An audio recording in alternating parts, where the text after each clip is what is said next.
Hey, what's up, y'all? This is Uncle P from Super Easy Forex. So last week, not a bad week at all. In the scalping group, they had produced 9,200 and 51 pips. Now, some of these they took a couple of trades this week, but they also held on to several trades from last week that carried over into this week. So that's how they were able to clock such a big number, but they had another 100% win week. As far as the signals, we won 5 trades, only 1 loss, and still holding 3 of them.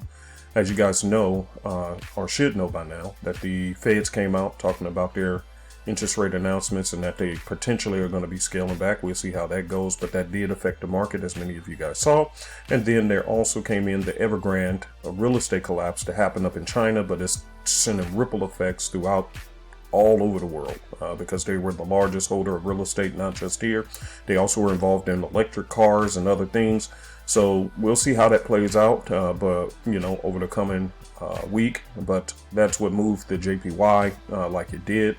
But either way it goes, like I said, we still walked away with 5 wins, only 1 loss, and in the scalping group, 9,200 pips for the week. So still looking sexy.